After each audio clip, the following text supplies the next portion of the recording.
Officer James Mercer sat in his patrol car, watching traffic on Maple Avenue. He had been with the Springfield Police Department for 15 years and knew this area well. It was an upscale neighborhood where he often made stops that boosted his monthly arrest numbers. His colleagues knew him as someone who kept the neighborhood safe, but many residents of color knew him differently. The rain had just stopped, leaving the streets slick and shiny under the streetlights. Mercer's radio crackled with routine updates, but he wasn't really listening. His attention was fixed on a black BMW that had just turned onto the street. He straightened up, watching as the car approached. Marcus Johnson was tired. At 42, he had just finished a long day at the law firm where he had worked for the past decade, building a reputation as one of the city's most effective criminal defense attorneys. The folder of case notes on his passenger seat reminded him of the trial preparations still waiting at home. All he wanted was a hot meal and to kiss his kids goodnight before they fell asleep. The flashing lights in his rearview mirror came without warning. Marcus checked his speedometer, 5 miles under the limit. He signaled and pulled over carefully, already reaching for his license and registration. "Evening," Officer Mercer said, shining his flashlight directly into Marcus's face rather than at his identification. "Do you know why I stopped you?" "No, sir, I don't," Marcus replied politely, squinting against the bright light. "Your taillight is out," Mercer said, though both of Marcus's taillights were working perfectly. "License and registration." Marcus handed over his documents. "Is there a problem, officer?" Mercer studied the license, noting the address in the most expensive part of town. His expression hardened. "Step out of the vehicle, please." "May I ask why?" Marcus asked, his attorney's mind already recognizing the lack of probable cause. "I said step out of the vehicle. Now." Mercer's hand moved to rest on his holster. Marcus complied slowly, careful to keep his movements deliberate. The night air felt cold as he stood on the wet pavement. "Hands on the hood," Mercer ordered, and began a pat-down search that was far more aggressive than necessary. "Officer, I don't consent to this search," Marcus said calmly. "I've identified myself and provided my documents. Unless you have reasonable suspicion that I'm armed or dangerous."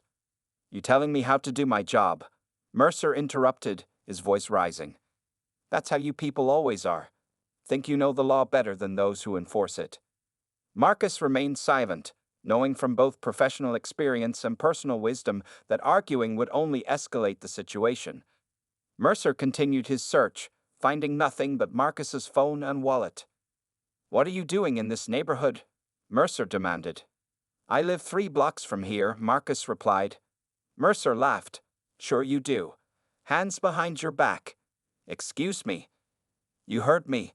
You're interfering with an officer in performance of his duties." "Officer Mercer," Marcus said, reading the nameplate for the first time, "I've cooperated fully. There's no basis for." Before he could finish, Mercer grabbed his arm, twisting it behind his back. Resisting arrest now, too. A passing car slowed down. The driver, an elderly woman, watched with concern but then drove on when Mercer glared at her. As the handcuffs clicked shut around his wrists, Marcus remained calm despite his racing heart. He knew the system well enough to understand what was happening, and what would happen next. What Officer Mercer didn't realize was that he had just made the biggest mistake of his career. The dash cam in Mercer's patrol car recorded everything, its small red light blinking silently in the darkness. The booking area of Springfield Police Station smelled of industrial cleaner and stale coffee. Marcus Johnson sat on a hard bench, still in handcuffs, watching Officer Mercer chat and laugh with the desk sergeant. Every few seconds, Mercer would glance over at him with a smirk that said, "See, this is my world." Resisting arrest and disorderly conduct, Mercer announced loudly as he filled out the paperwork. Got mouthy during a routine traffic stop. The desk sergeant barely looked up. The usual, "Huh. You know how they get when they drive fancy cars in nice neighborhoods," Mercer replied, making no effort to lower his voice. Marcus remained silent, his mind already mapping out what would happen next. As an attorney who had stood beside hundreds of clients in similar situations, he knew the system from both sides. But knowing the process didn't make the humiliation any less real. After fingerprinting and a mugshot, they placed Marcus in a holding cell with 3 other men. He sat down carefully on the edge of a metal bench, keeping his back to the wall. One of the other men, younger with bloodshot eyes, looked at Marcus's suit, now wrinkled from the arrest. First time? The young man asked. Marcus nodded, not wanting to explain who he really was. Cops around here got a thing for black folks in nice clothes, the young man said. Got me last month for suspicious behavior. I was waiting for the bus. Meanwhile, across town, Amara Johnson paced the living room of their home, phone pressed to her ear. Her husband should have been home 2 hours ago. After several calls went straight to voicemail, worry had turned to fear. The call from the police station came at 11:42 p.m. Mrs. Johnson, this is Officer Peters from Springfield PD. We have your husband in custody. The world seemed to tilt beneath Amara's feet. What? There must be some mistake. No mistake, ma'am. He's been arrested for resisting an officer and disorderly conduct. Bail hearing will be tomorrow morning. After hanging up, Amara's hands shook as she dialed another number. Lisa. It's Amara. I'm sorry to call so late, but Marcus has been arrested. Yes, Marcus. I need your help. Lisa Chen had been their family friend for years and was one of the best civil rights attorneys in the state. Tell me everything they said, she instructed, already getting dressed despite the late hour. Back at the station, Officer Mercer sat at his desk, typing his report with 2 fingers. On the screen, the encounter with Marcus transformed into something entirely different from what had actually happened. In Mercer's version, Marcus became belligerent, refused to comply with simple instructions, and made threatening movements. Mercer had written similar reports dozens of times before, and they had always been enough. Got another one for your collection? Asked Officer Daniels, stopping by Mercer's desk. Just keeping the streets safe, Mercer replied with a grin. This one thought his fancy car and big words would save him.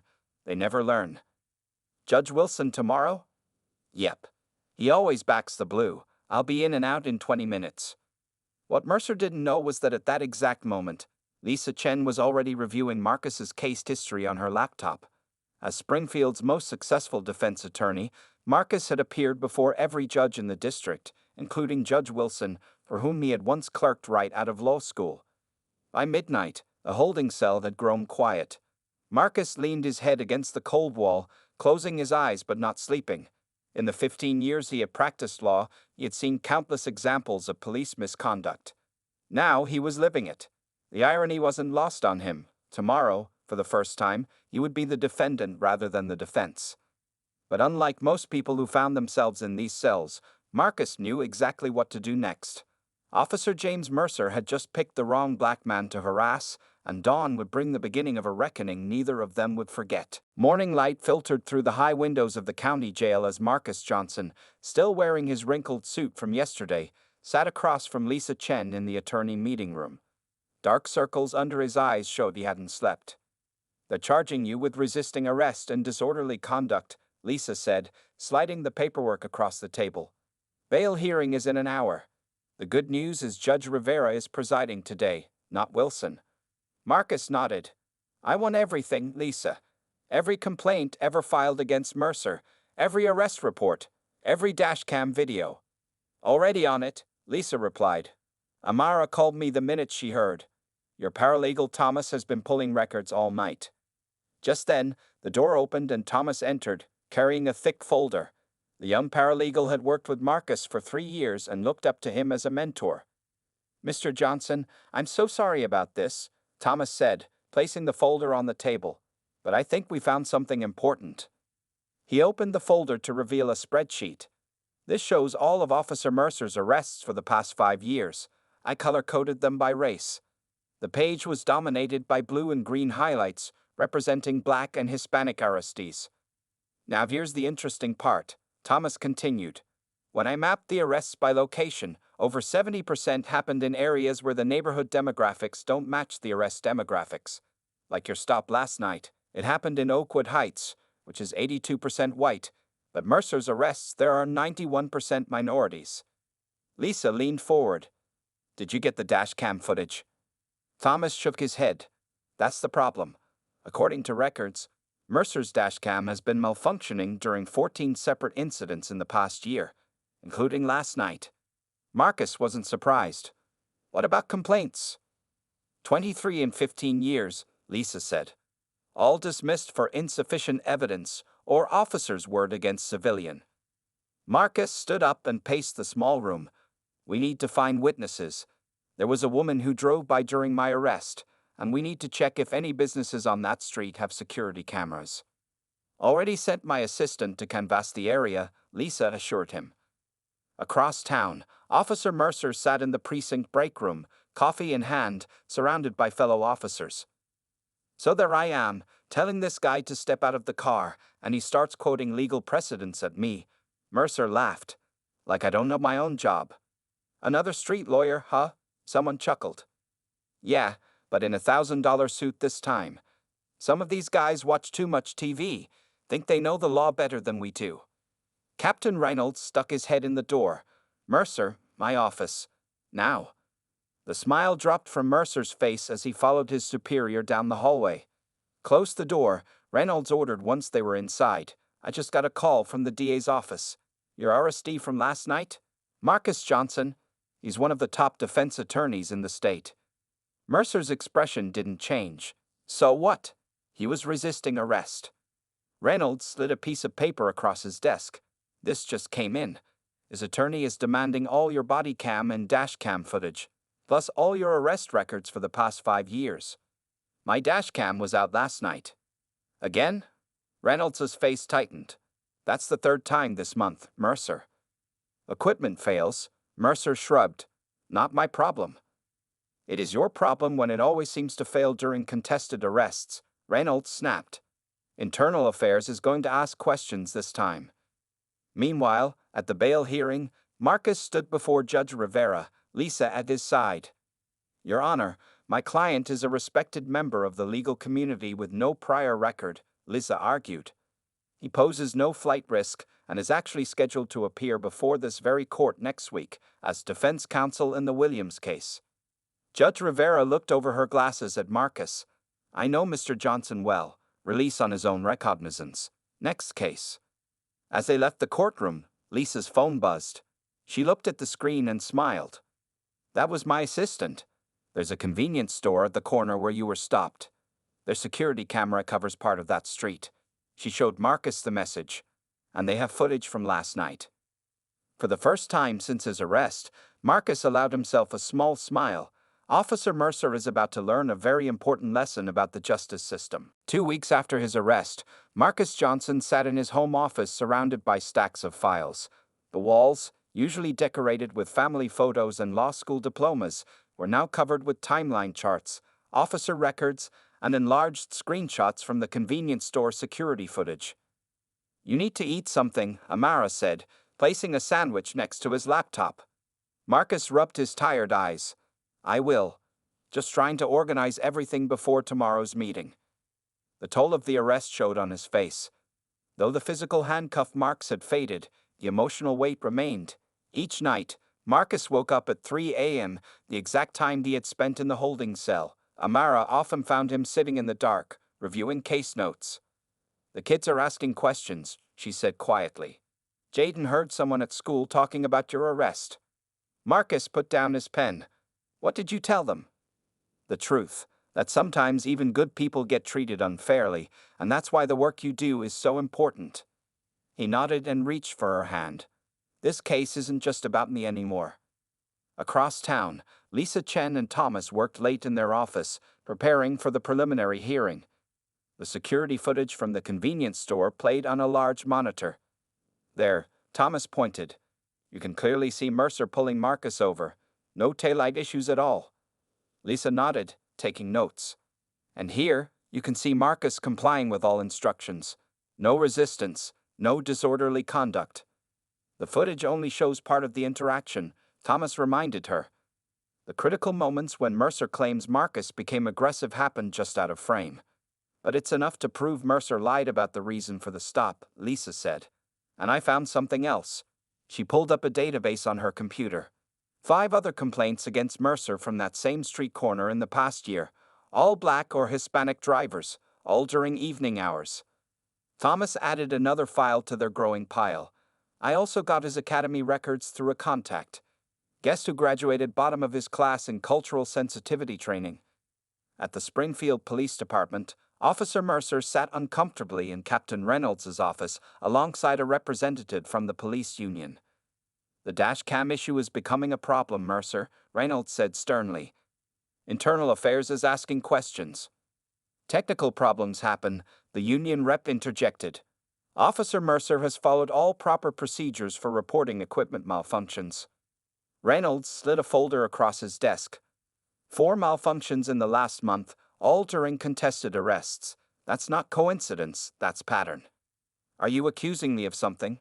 Mercer challenged. "I'm warning you," Reynolds replied. "This Johnson case is drawing attention. The department is getting pressure from the DA's office, and I'm getting pressure from upstairs." "So what? It's my word against his. Like always. Except this time, your word is against a highly respected attorney who's friends with half the judges in the district," Reynolds said. "The preliminary hearing is in 3 days. If there's anything you haven't told me about this arrest, now's the time." Mercer stood up. "I got nothing to hide. Johnson was disrespectful and resistant. End of story." That evening, Marcus sat with his children, helping them with homework. His son Jaden, 12 years old, looked up from his social studies textbook. "Dad, my teacher said you're fighting for justice," Jaden said carefully. "Is that about what happened when the police stopped you?" Marcus put his arm around his son's shoulders. "Yes, sometimes the system doesn't work the way it should. My job has always been to fix that for other people. Now I have to do it for myself too." "Are you scared?" his daughter Zoe asked. Marcus thought for a moment. Not scared, determined. Later that night, as his family slept, Marcus reviewed the convenience store footage one more time. The grainy video showed enough to contradict Officer Mercer's report, but Marcus knew from experience that video evidence alone wasn't always enough to overcome an officer's testimony. He needed more, and he had 3 days to find it. The Springfield County Courthouse buzzed with activity as Officer James Mercer strode through the security checkpoint. He nodded to the bailiffs who greeted him by name. A familiar face in these halls after 15 years of testifying in countless cases. His police union representative, Detective Sandra Walsh, walked beside him. "Remember, stick to your report," she advised. "Simple answers, no elaboration. This is just a preliminary hearing." Mercer straightened his tie with confidence. "I've done this 100 times, Sandra. Just another day at the office." "This one feels different," she replied cautiously. "The department is watching closely." Mercer scoffed. "It's a disorderly conduct case. The guy got mouthy during a traffic stop. Happens every day." They turned the corner toward courtroom 3B, passing a group of reporters gathered in the hallway. Mercer frowned. "What's with the press? Since when do they cover preliminary hearings?" Sandra looked uncomfortable. "I tried to tell you. Johnson isn't just any defendant." Before she could explain further, the courtroom doors opened and Mercer stopped dead in his tracks. The small courtroom was packed. In the front row sat Captain Reynolds and 2 members of Internal Affairs. Behind them, at least a dozen well-dressed black men and women watched with serious expressions. But what truly froze Mercer in place was the sight of Marcus Johnson, not sitting at the defendant's table as expected, but standing at the front of the courtroom in an expensive suit, reviewing papers with Lisa Chen. The court clerk approached him respectfully, asking him to sign a document. "What the hell?" Mercer whispered. "Why is he up there like he owns the place?" A young attorney sitting nearby overheard and looked up with surprise. "You don't know who Marcus Johnson is? He's handled more civil rights cases in this district than anyone. Won the Braddock police brutality case last year. Half the judges in this building respect him, the other half fear him." The blood drained from Mercer's face as the implications hit him. This wasn't some random black man in a nice car.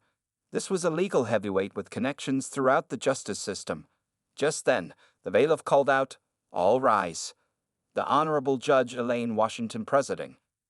Mercer felt his knees weaken as Judge Washington entered. He had testified before her many times, but today she seemed to look at him differently as she took her seat. Case number 2025 CR 4872, Commonwealth versus Marcus Johnson, the clerk announced. Judge Washington looked over her reading glasses. "I see we have quite a full courtroom today. Before we begin, I should disclose that I've known Mr. Johnson professionally for over a decade. We served together on the Bar Association's Ethics Committee. If either party objects to my presiding over this hearing, please say so now. The prosecutor, a young assistant district attorney named Kevin Park, stood. Your Honor, given these circumstances, the Commonwealth would like to request a brief recess to review our case. Judge Washington nodded. Granted. We'll reconvene in 1 hour. As the courtroom emptied, Mercer grabbed Sandra's arm.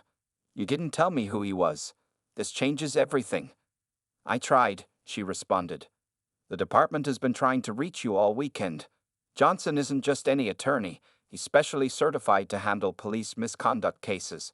He teaches a seminar on it at the law school. Mercer watched as Marcus Johnson exited the courtroom, surrounded by supporters. One of them, a man Mercer recognized as the state attorney general, clapped Johnson on the shoulder in solidarity. In the hallway, Adia Park approached Lisa Chen with a strained expression. We need to talk. About what? Lisa asked coolly. Alternative resolutions, Park replied, his voice low. The Commonwealth may be open to dismissing the charges. Lisa smiled. Interesting. But my client isn't just interested in dismissal anymore. We're filing a civil rights lawsuit this afternoon. As Mercer watched this exchange from a distance, the full gravity of his situation finally dawned on him. His face paled as he realized this wasn't going to be just another day at the office after all. When the hearing resumed, courtroom 3B had transformed from merely full to overflowing. Word had spread through the courthouse about Officer Mercer's case against the renowned defense attorney. Law clerks, attorneys, and even 2 judges on break had slipped in to watch. Judge Washington surveyed the packed room. I understand the parties have been unable to reach an agreement. The Commonwealth wishes to proceed. Ada Park stood, clearly uncomfortable. Yes, Your Honor. Very well. Call your first witness. The Commonwealth calls Officer James Mercer. Mercer approached the witness stand, feeling every eye in the room on him. After being sworn in, he sat up straight, determined to project confidence. He had testified hundreds of times before. This was his domain. Officer Mercer, Park began, please describe the events of February 12th that led to Mr. Johnson's arrest. Mercer cleared his throat. At approximately 9:30 p.m., I observed a black BMW with a non-functioning taillight. I initiated a traffic stop. The driver, Mr. Johnson, appeared agitated. When I asked him to step out of the vehicle, he became argumentative and refused to comply with lawful commands. As Mercer continued his well-rehearsed testimony, Marcus Johnson watched calmly, occasionally writing notes to Lisa. His face betrayed no emotion, even as Mercer described him as belligerent and threatening. After repeated warnings, Mercer concluded, I was forced to place Mr. Johnson under arrest for his own safety and the safety of others. Park nodded. No further questions, Your Honor. Judge Washington turned to the defense table. Your witness, Ms. Chen. Lisa approached the witness stand slowly, carrying a thin folder. Officer Mercer, you testified that you stopped Mr. Johnson because of a non-functioning taillight, correct? That's right. Your police report states it was the left taillight. Is that accurate? Yes, ma'am. Lisa nodded and placed a photograph on the projector screen. This is Mr. Johnson's car from that night, taken at the impound lot the following morning. Both taillights appeared to be functioning perfectly. Can you explain that? Mercer shifted in his seat. Sometimes these things fix themselves. Loose connection, maybe. I see. And you also testified that Mr. Johnson was belligerent from the beginning of the stop. That's correct. Lisa placed another document on the projector. This is the transcript from your own body microphone, Officer Mercer. It recorded Mr. Johnson saying, yes, sir, and no, sir, 7 times during your interaction. Does that sound belligerent to you? Beads of sweat formed on Mercer's forehead. The tone was disrespectful. The tone, Lisa repeated. I see. Your Honor, permission to play Exhibit C. Judge Washington nodded, and Lisa played the convenience store security video. Though partially obstructed, it clearly showed Marcus standing calmly with his hands visible while Mercer performed the search. Officer Mercer, does this video show Mr. Johnson making any threatening movements? The threatening behavior occurred just after what's shown in this clip, Mercer insisted. Interesting timing, Lisa noted. Your Honor, I'd like to introduce Exhibits D through G, statements from 4 other black male drivers who were stopped by Officer Mercer at this same location in the past year. All describe similar experiences. Taillight violations that couldn't be verified, aggressive searches, and arrests for disorderly conduct when they questioned the officer's actions. Whispers spread through the courtroom. Judge Washington called for order. Officer Mercer, Lisa continued, in your 15 years on the force, how many complaints have been filed against you for racial profiling or excessive force? Objection. Park stood quickly. Relevance. I'm establishing pattern and practice, Your Honor, Lisa replied. Overruled. The witness will answer. Mercer's jaw tightened. I don't know the exact number. Would 23 sound accurate? All dismissed without investigation. The courtroom fell silent as Mercer's face darkened with anger. Those complaints were without merit. Just like the charges against my client. Lisa asked quietly. Objection. Park called again.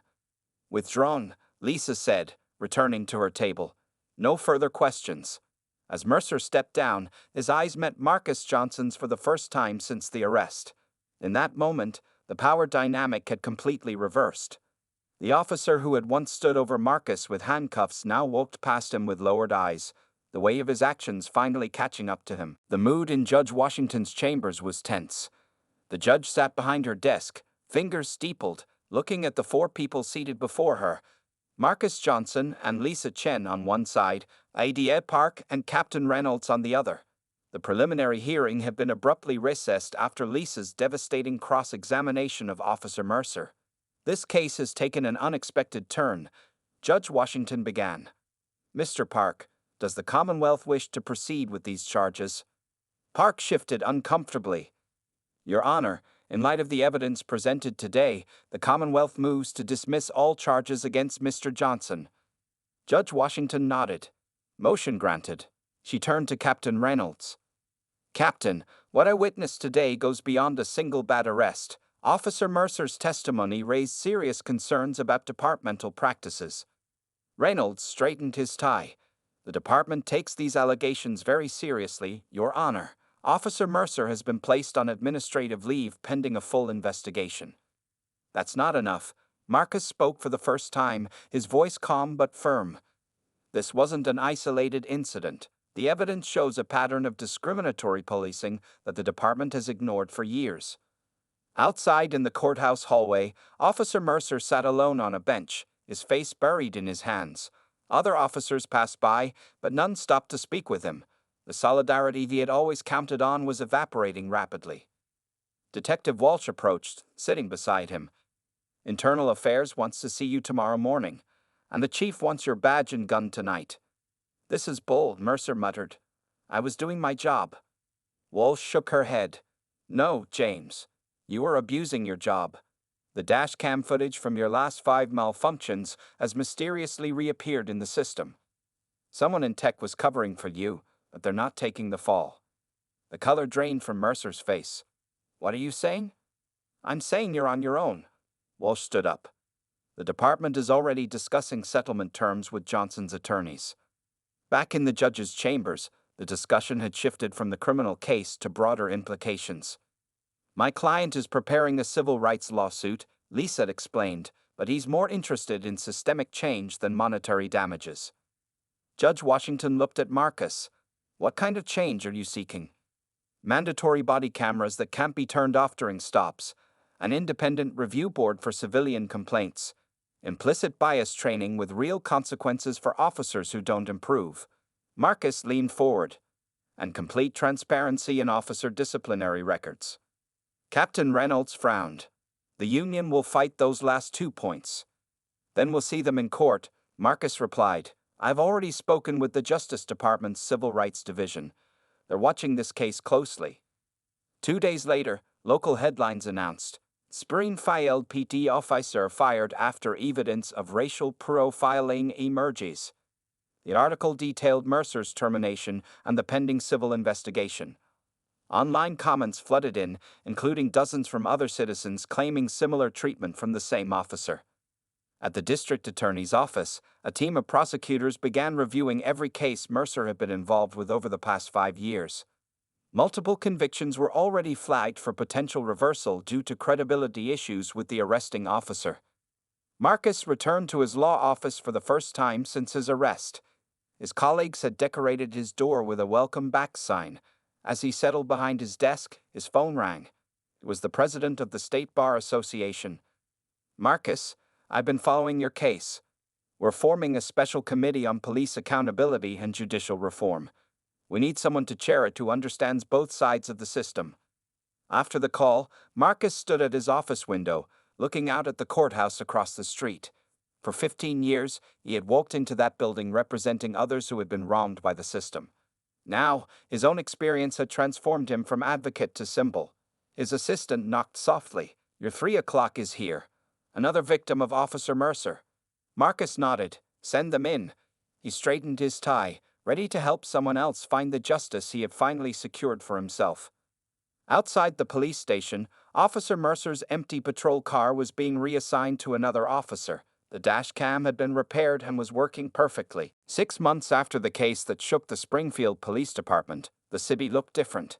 New signs outside the police station announced the Community Oversight Initiative. Inside, officers attended mandatory training sessions led by experts in implicit bias and de-escalation techniques. On this particular morning, Marcus Johnson stood at a podium in City Hall, surrounded by community leaders, police officials, and media. The room fell silent as he began to speak. "Today marks a new chapter for our city," Marcus said, his voice steady and clear.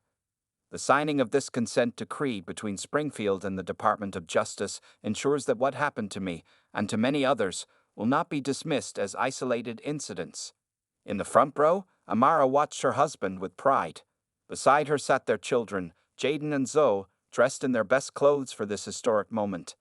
Jaden looked up at his father with wide eyes, seeing not just his dad but a man who had turned personal injustice into community transformation. "Change doesn't come from comfort," Marcus continued.